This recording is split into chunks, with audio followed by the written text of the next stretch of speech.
Salut à tous, c'est le rendez-vous que vous attendez et pour cause.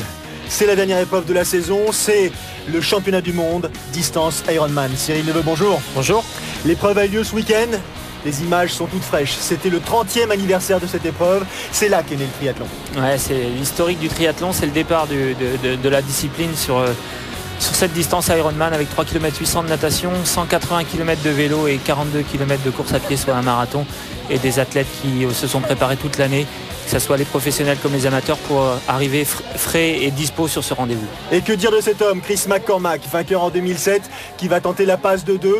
Chris McCormack qui a quasiment tout gagné cette année, il est sans aucun doute le favori de l'épreuve. C'est la star du triathlon, on l'attend partout, c'est l'homme à battre sur chaque course. Son principal adversaire, ou un de ses principaux adversaires, c'est lui, un autre Australien, Craig Alexander. Craig Alexander qui a commencé par le court distance et qui vient petit à petit sur le long distance et qui l'an dernier a surpris tout le monde en faisant deuxième.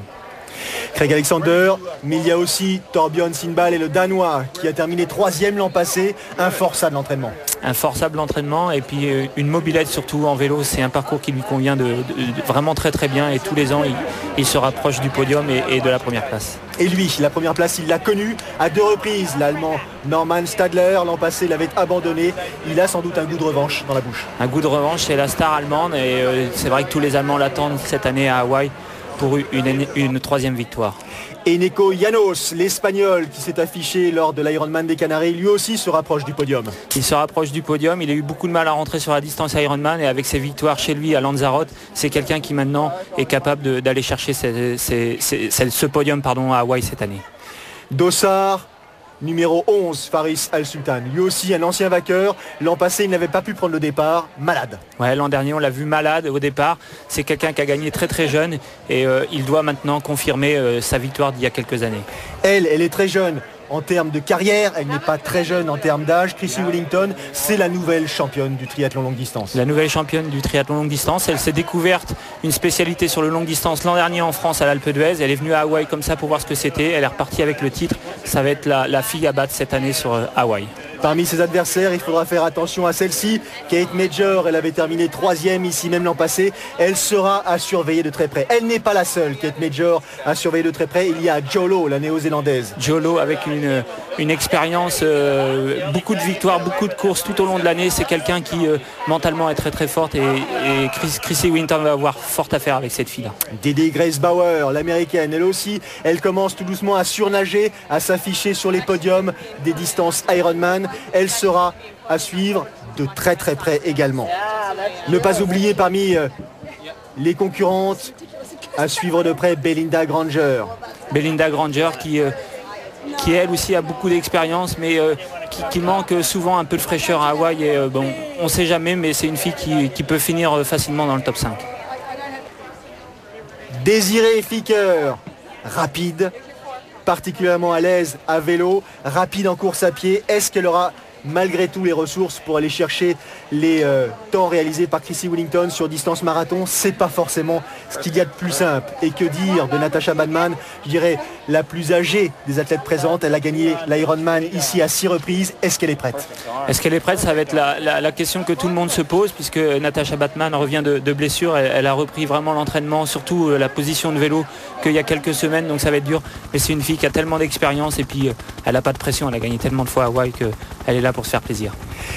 Alors c'est parti, voilà, nous y sommes, c'est le dernier rendez-vous de la saison, c'est le championnat du monde distance Ironman. Et nous sommes sur l'île de Big Island, Kailoa Bay, dans quelques minutes. Tout ce beau monde va prendre la direction du bateau qui est ancré au loin. Une boucle de 1,9 km de côté à réaliser avec un départ à 6h45 pour les professionnels, 15 minutes avant les groupes d'âge. Cyril, c'est important de ménager les professionnels. Ouais, c'est une règle qui a été instaurée depuis quelques années maintenant. Les professionnels partent quelques minutes avant les groupes d'âge. Donc c'est justement pour que les pros ont vraiment leur course maintenant. Hawaï, c'est devenu une compétition tellement importante qu'on était obligé de séparer les amateurs des professionnels. Norman Stadler sous nos yeux qui patiente. Jenna Kerr, elle aussi fait partie des favorites, tout comme Virginia Berasategui, Leanda Cave, Erika Xomor. Mais il y a aussi Gina Ferguson, Nina Kraft. Enfin, les plus grands champions, tant chez ces dames que chez ces messieurs, sont présents forcément à Hawaï. Ouais, que ce soit chez les professionnels comme chez les amateurs, il faut savoir qu'il y a 20 triathlons dans le monde qui ont lieu toute l'année et chaque triathlon donne un certain nombre de places pour se qualifier à Hawaï. Et c'est normal qu'on retrouve tous les meilleurs, l'élite mondiale en professionnel, mais aussi l'élite chez les amateurs, et c'est une course avec un niveau extraordinaire. Voilà, ça y est, c'est parti pour ce qui concerne les professionnels. Donc Cyril vous le disait, 3 km 8 de natation. Nous sommes à Hawaï, la température de l'eau est chaude, le port de la combinaison n'est pas nécessaire. Non, le port de la combinaison est même fortement déconseillé, puisque l'eau elle est même interdite, puisque l'eau est à plus de 25-26 degrés, mais on le voit, les triathlètes maintenant mettre des combinaisons un peu comme les nageurs qui permettent une flottabilité meilleure et qui permettent d'aller plus vite en natation. Alors on a parlé des compétiteurs qu'il faudra regarder de très près chez les hommes comme chez les femmes. Ne pas oublier la présence des Français, parce qu'il y a des Français bien sûr, et notamment Patrick Vernet, François Chabot chez ces messieurs, mais Alexandra Louison chez ces dames. Est-ce qu'ils ont des chances ? Alors, je pense que des athlètes comme Patrick Vernet et François Chabot ont des chances. On les a déjà vus dans le top 10 à Hawaï, puisque la meilleure perf c'est toujours François Chabot qui la détient chez les Français avec une 6e place. Et puis les 2 dernières éditions, Patrick Vernet qui a fait 2 fois 10e. Donc c'est des athlètes qui sont capables de se hisser dans le top 7, dans le top 8. Et puis une grosse perf avec un podium, pourquoi pas. Alors on a parlé de Vernet, on a parlé de Chabot chez ces messieurs. Et il y en a un autre, il y en a notamment un autre, Benjamin Sanson, qui a lui le dossard 178 je crois, qui s'est qualifié à l'occasion de l'Ironman du Brésil où il avait terminé 3e et qui du coup participe à cette épreuve et qui sans tarder, c'est une habitude, se place aux avant-postes. Ouais, Benjamin Sanson, c'est sûrement l'un des tout meilleurs nageurs sur le circuit du triathlon. C'est quelqu'un qui vient de la natation. C'est sa première participation je crois à Hawaï et ça serait logique de le retrouver aux avant-postes à la natation. Ça serait vraiment une très très grosse surprise de le voir à l'arrivée par contre. Benjamin Sanson, première participation à l'âge de 37 ans, donc je le disais, 3e de l'Ironman du Brésil. C'est ce qui lui permet de venir ici chatouiller les meilleurs et notamment aux avant-postes, des gars comme ce Maca en l'occurrence. Mais il n'est pas dans le premier groupe. Parmi les meilleurs nageurs à l'heure actuelle, Benjamin Sanson, Andy Potts, Steve Jacobs, c'est pas une surprise. C'est pas une surprise, c'est des athlètes qu'on a l'habitude de revoir. Andy Potts qui lui nous vient du courte distance puisqu'il a participé aux Jeux Olympiques, qui progressivement se met sur la distance Ironman et c'est normal de retrouver ces nageurs-là en tête du triathlon puisque c'est des nageurs qui ont l'habitude de nager très très vite sur les courtes distances. Gros plan sur Marino Van Honecker, lui aussi un gars qui risque de marquer cette course. Et le voici, ce fameux trio de tête dont on parlait en l'instant avec Cyril, Andy Potts, Benjamin Sanson et Steve Jacobs dans les pieds. Ils ont déjà creusé un écart substantiel sur le reste des poursuivants et sur le reste, je dirais presque, sur les favoris tout simplement. Regardez l'écart. Ouais, l'écart est quand même important. C'est vrai qu'à Hawaï, on n'a pas l'habitude de voir ces écarts-là, mais c'est vrai qu'il y a de plus en plus de triathlètes du court distance ou des très bons nageurs comme Benjamin Sanson qui arrivent sur la distance. Mais je pense que les meilleurs sont regroupés dans un même paquet et se regardent et laissent un peu d'avance sur ces nageurs qui risquent de retrouver très rapidement sur le circuit vélo. On va assister au 2e départ de la journée, celui des groupes d'âge. Regardez cette foule réunie pour l'occasion. On patiente derrière les planches, derrière les longboards.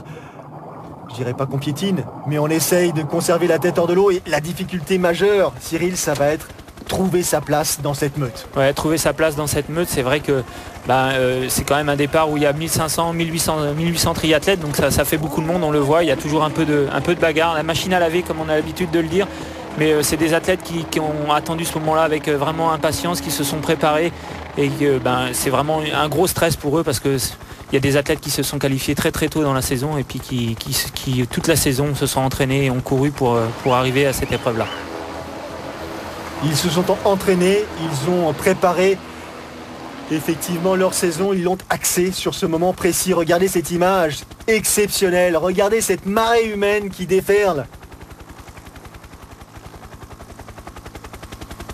3 km 8 de natation effectuée, un aller-retour très simple, je dirais presque le plus simple possible parce que la journée va être tellement longue, les conditions de course, on n'en a pas parlé, mais il fait chaud à Hawaï, ça c'est une évidence. Cette année il fait particulièrement chaud et il y a du vent. La chaleur, le vent, c'est des conditions auxquelles les athlètes se sont préparés, ils les connaissent.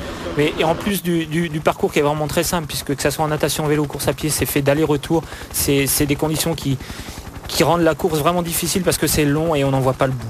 Ça use les compétiteurs. Pour l'instant, devant toujours les trois mêmes gaillards, Sanson, Potts, Jacobs. Ils sont en train de virer, ils vont pouvoir attaquer la descente, c'est une façon de parler. Ils viennent de couvrir la distance de 1900 mètres. Et derrière, le groupe de poursuivants avec les meilleurs. Alors on compte les Alexander, les Maka. Qu'est-ce qu'il y a d'autre? Il y a Patrick Vernet qui est pas très loin derrière. Il y a Eneko Janos, il y a Norman Stadler. Les favoris en quelque sorte. Ouais, les favoris. Il doit y aussi y avoir Faris Al-Sultan qui est un très très bon nageur. C'est bizarre d'ailleurs que Faris n'ait pas réussi à accrocher le wagon de Benjamin Sanson. Ça aurait été vraiment une très très bonne opération pour lui parce qu'on sait que derrière c'est quelqu'un qui est capable d'aller très très vite en vélo. Il l'avait prouvé lors de sa victoire. Il avait gagné essentiellement en vélo. Et là on voit le groupe de favoris au demi-tour dans la partie natation. Il compte déjà ses favoris 45 secondes de retard sur le trio de tête. Un trio de tête qui ne cesse d'accroître son avantage. On a l'impression qu'ils prennent un plaisir immense à mettre une raclée à tout le monde là. Ouais, c'est un plaisir pour ces trois-là de prendre l'avantage, mais je pense que là, ils sont déjà en train de gamberger parce que l'objectif de chacun des trois-là, c'est de sortir premier du triathlon d'Hawaï en natation. Et je pense qu'on risque de voir un sprint final rien qu'à la première transition. Le record pour ces messieurs en natation est de 46 minutes et 41 secondes. Record détenu par Lars Jørgensen, l'américain. C'était en 98. Pour ce qui concerne ces dames, pour l'instant, c'est Hilary Bisquet qui mène la danse devant Gina Kerr, Gina Ferguson, Leanda Cave et Dédé Grace-Bauer. Donc un groupe de 5 nageuses qui ne sont pas très loin derrière. Et regardez cette houle qu'ils avaient à affronter tout à l'heure et qui là maintenant pousse tout doucement mais tranquillement le trio de tête vers la ligne d'arrivée, du moins vers l'aire de transition. Ouais, un petit phénomène un peu de surf que les athlètes vont, enfin les nageurs, surtout les très bons nageurs comme Benjamin Sanson vont essayer de bénéficier, c'est-à-dire qu'ils ont l'habitude de nager dans ces conditions et c'est vrai que là ils reviennent avec un courant favorable, ce qui fait que le retour est beaucoup plus rapide. Et on se bat derrière, même si le groupe effectivement est peu dense, regardez, hein, on essaye de trouver sa place. Il y a 2 hommes qui se sont extraits du lot, en l'occurrence Brian Rhodes et Luc Van Lierde, tandis que les 3 premiers sortent de l'eau.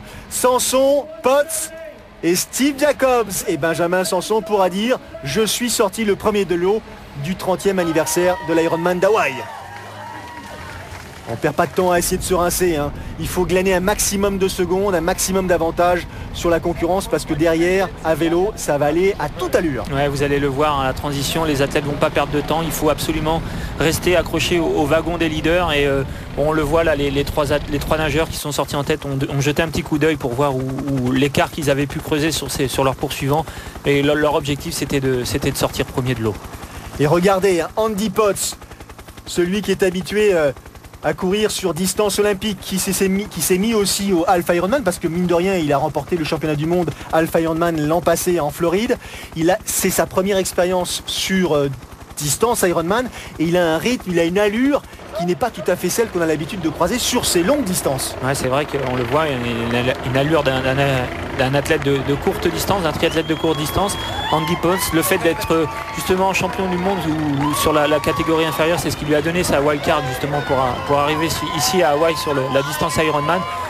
C'est quelqu'un qui a une expérience, une très très très grande expérience de haut niveau puisqu'il a quand même fait les Jeux Olympiques. Maintenant sur des distances comme ça, je pense que c'est quelqu'un qui justement va manquer justement un peu de foncier et de longueur de course pour rivaliser avec les meilleurs. Andy Potts qui est le premier donc à sortir de l'aire de transition à toute allure.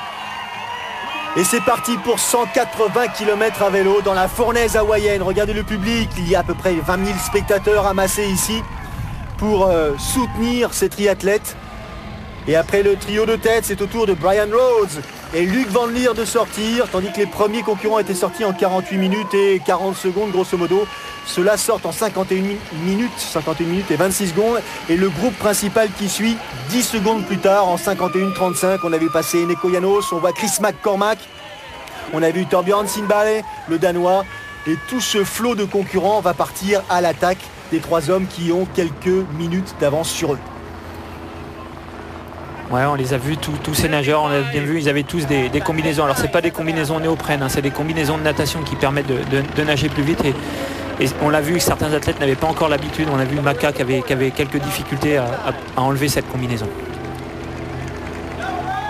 Paul Hamel qu'on revoit là au milieu. Ça va très très vite, de plus en plus vite. Il faut dire que tous ces types là qui courent sous nos yeux ont un niveau de préparation, sont les meilleurs parmi les meilleurs, autant vous dire là. Et Cameron Brown, il y a aussi Chris Lieto, dossard numéro 6, à surveiller de près à vélo. Tous ces types vont imprimer une allure absolument monumentale sur le parcours cycliste. Allez, Chris McCormack, il est prêt. Il enfourche son vélo, suivi par Chris Lieto, l'Américain, qui avait terminé 6e l'an passé. Norman Stadler à son tour. Une poignée de secondes derrière. Et le classement justement après la natation. Regardez, Andy Potts 48-38, donc le record ne sera pas battu. Sanson, Jacobs, Rhodes et Luc Van Lierde, ce sont les 5 premiers. Rien n'est joué bien sûr. Il reste toute une longue journée, Cyril. Et là, à vélo, il faut être solide. Il faut être solide, c'est un départ pas facile en vélo à Hawaï parce que ça va très très vite, les nageurs sortent un peu groupés, il faut faire sa place, il faut être vigilant parce que les arbitres sont vraiment très très sévères, il faut savoir que le drafting est interdit à Hawaï.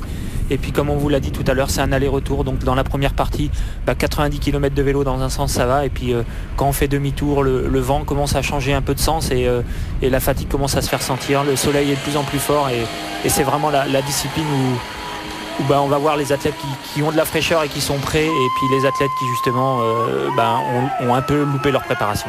54 minutes 35 pour Hilary Bisquet, suivi de Jenna Kerr, Gina Ferguson, Nina Kraft, Leanda Cave et Didi Griesbauer. Voilà un groupe de 6 dames qui est parti à l'assaut donc des 180 km. Hilary Bisquet sous vos yeux. On voit qu'elle n'a pas l'habitude, hein. Elle cherche ses repères, elle cherche son vélo, elle cherche tout simplement le nécessaire de voyage pour la suite de la journée. Belinda Granger, elle a davantage d'expérience, une véritable championne sur longue distance. Gina Kerr, elle a donné naissance il y a 8 mois seulement à son 2e enfant et elle est là, à Hawaï, en 2008, à l'occasion du 30e anniversaire, pour tenter sa chance. Leanda Cave.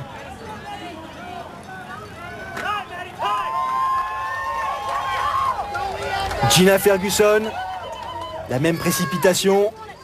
On perd pas de temps. Et Chrissy Wellington, ça c'est une surprise. Elle est sortie parmi les meilleurs. Elle a gagné beaucoup de temps par rapport à l'an passé. Elle a beaucoup travaillé ce secteur-là. Le classement, Bisquet, Kerr, Ferguson, Kraft, Leanda Cave. Ne pas oublier Chrissy Wellington derrière, parce que Chrissy Wellington à vélo et en course à pied, ça va être compliqué pour les autres. Hein. Ouais, déjà elle leur met la pression parce que l'an dernier elle était sortie beaucoup plus loin derrière. Donc, et là le fait que ses adversaires la voient déjà si près à la sortie de l'eau, je pense que déjà elle leur met un bon coup de pression. Et on a vu Chrissy Wellington qui... elle était beaucoup moins paniquée que les autres filles, et puis pas de casque de contre-la-montre, pas de vélo de contre-la-montre, on l'avait vu l'an dernier aussi, très très à l'aise. Elle était partie sur un marathon où le soleil tapait vraiment fort sans casquette ni rien, et puis elle a gardé ses habitudes et on va voir si ça marche à nouveau. Voilà, ça y est, les hommes sont sur le parcours cycliste, ils ont fait le tour dans la ville en l'occurrence, et maintenant ils quittent Killarney Road pour aller sur Queen Cay Highway, et là il faut être patient parce qu'il y a des kilomètres et des kilomètres sous un soleil de plomb avec un vent de face dans un premier temps. Ça veut dire que ça va tirer quand même pas mal sur les guibolles. Regardez le régime de Faris Al Sultan par rapport à celui de Chris Lieto, c'est pas tout à fait la même vélocité. Non, là on va voir des athlètes qui vont pas du tout adopter les mêmes tactiques, des athlètes qui vont emmener des très très gros braquets parce que c'est vrai qu'on est sur des routes très très roulantes, et puis des athlètes qui vont être beaucoup plus véloces, qui vont mettre des braquets plus petits, qui vont jouer sur l'énergie, tout ça. On le voit là, 2 athlètes, Chris Lieto et Faris Al Sultan, hein. Il y en a un qui fait 2 tours de pédale pendant que l'autre en fait un. Donc après c'est chacun s'est préparé sur ces conditions-là, et on va voir qui a raison. Pour l'instant devant, je vous rappelle qu'il y a un Français, Benjamin Sanson, qui partage la tête de course avec Andy Potts, l'Américain, et Pete Jacobs, l'Australien. Derrière, la cavalerie des favoris est en train de se rapprocher tout doucement. Andy Potts, dossard 36 sous vos yeux, suivi par Benjamin Sanson. Ces 2 hommes vont essayer de conserver cette place de leader le plus longtemps possible. Ils savent pertinemment que ce sera compliqué parce que l'expérience, la puissance, elle est derrière, véritablement. Ouais, l'expérience, la puissance, elle est derrière, avec des athlètes comme on a vu, Norman Stadler, très très fort en vélo, ou Torbjörn Siembal qu'on devrait retrouver aux avant-postes en vélo, Faris Al Sultan. Donc c'est des athlètes qui ont l'expérience du longue distance et puis qui ont l'habitude de s'entraîner sur ces distances-là de 180 km et de faire des sorties de 5-6 heures en vélo, la tête dans le guidon sans changer de position. On parlait du casque de Chrissy Wellington tout à l'heure. Craig Alexander, l'Australien, a choisi la même option, c'est-à-dire un casque ventilé, pas un casque aérodynamique. Ouais, un casque ventilé, c'est vrai qu'il fait très très chaud, donc il y a des athlètes qui à la rigueur préfèrent justement avoir ces casques où l'air passe et où par moment on a un peu de fraîcheur et où surtout on peut s'arroser aussi la tête parce que au fil du temps on va voir quand on arrive sur les coups de midi, le soleil tape vraiment fort et puis quand on peut pas s'aérer le crâne, c'est pas évident et on a vite fait d'attraper des coups de chaud. Nina Kraft a fait ce choix également, casque aéré pour l'Allemande qui revient après 2 années de suspension. C'était, on va aller parler du passé, ne revenons plus là-dessus, mais depuis, il a fallu qu'elle prouve à nouveau qu'elle était capable de gagner. Elle s'était imposée à Gérard May, elle s'est imposée ensuite sur distance Ironman et du coup, elle peut postuler ici pour la 30e édition et qui sait peut-être monter sur la plus haute marche du podium. Pour l'instant, on suit cette épreuve dans son intégralité avec Gina Kerr sous vos yeux. Sortie parmi les premières compétitrices ici à Hawaï, position de recherche de vitesse et devant les 2 hommes qui essayent de s'entraider, même si c'est pas tout à fait le terme adéquat. Il n'empêche qu'à un moment donné, il faut aussi savoir trouver les ressources et s'appuyer sur l'autre pour conserver un avantage. C'est vrai qu'il y a toujours quelqu'un pour mener le rythme, ça évite de s'endormir, mais il faut être vigilant par rapport aux arbitres. On le voit, il faut vraiment rester soit 3 mètres sur les côtés, soit 10 mètres les uns derrière les autres. Ils sont vraiment très très stricts. Mais l'écart va se faire dans le temps, dans la durée. La course est tellement longue que ceux qui n'ont pas les ressources physiques pour suivre le rythme vont lâcher prise. Et on voit Nina Kraft sur la droite de votre écran qui est en train de dépasser Gina Kerr, tout simplement l'Allemande de 40 ans qui avait terminé 2e à Hawaï en 2002, 3e en 2003. Elle a remporté l'Ironman de Floride en 2007. Elle serre les dents, elle appuie sur les pédales, elle écrase les pédales. Nina Kraft, elle essaye d'aller chercher devant le plus loin possible pour se séparer de ce dossard numéro 107 d'Eli Grace-Bauer. De ce dossard 116 également, Gina Kerr. Elle sait que Chrissy Wellington n'est pas très loin. Chrissy Wellington est sa principale rivale et celle sans doute qu'il faut surveiller plus que les autres. La tenante du titre, donc forcément elle va être beaucoup regardée, Chrissy Wellington, beaucoup plus que l'an passé puisque l'an dernier personne ne la connaissait encore à cette époque. Et là tout le monde la connaît. En plus les quelques courses qu'elle a fait dans l'année, elle les a entre guillemets écrasées. Elle a écrasé la concurrence, donc on va voir si ça se confirme cette année à Hawaï. Et c'est vrai qu'elle a déjà mis un gros coup de pression en sortant une grosse natation. Dossard numéro 7, Eneko Llanos, l'Espagnol. Ce sont les favoris et Eneko Llanos là qui se fait réprimander par le Marshal comme on l'appelle, qui sont les juges arbitres chargés de surveiller tout simplement le respect des règles. Attention à ne pas prendre de pénalité. Pénalité, c'est 4 minutes d'arrêt. Ça vous fracasse quand on est à ce niveau-là de la compétition. Pas facile de revenir par la suite. Et devant, toujours le même homme, Andy Potts. Regardez, parfaitement surveillé par l'organisation. Personne n'a le droit d'approcher l'athlète. On lui laisse une aire de tranquillité en l'occurrence. Et derrière, c'est Benjamin Sanson. Et au loin, c'est la meute des poursuivants. Les favoris sont tous là. Ouais, les favoris sont tous là. Ceux qui sont pas là, c'est que la journée commence mal, on va dire, pour eux, ou alors des fois elle est déjà terminée. On arrive dans la fin de la première partie du circuit et il reste encore beaucoup de kilomètres vélo, mais si on veut espérer faire une place à Hawaï, il faut se retrouver avec ce groupe-là à cet endroit-là. Chrissy Wellington, on en parlait il y a quelques minutes. La voici, Chrissy Wellington, elle ne tarde pas à réaliser l'effort qu'on attendait d'elle. Elle se place aux avant-postes. Et déjà, je dirais presque, elle écrase la course de tout son talent. Seul Didi Grisbauer essaye de s'accrocher à son allure. Nina Kraft semble avoir des difficultés. Une journée qui s'annonce difficile. Dossard numéro 108. Leanda Cave. L'allure est déjà très élevée. Nous, on va en profiter pour respirer un tout petit peu. On se retrouve dans une poignée de secondes pour vivre ensemble la deuxième partie de ce résumé consacré au 30e anniversaire de l'Ironman d'Hawaï.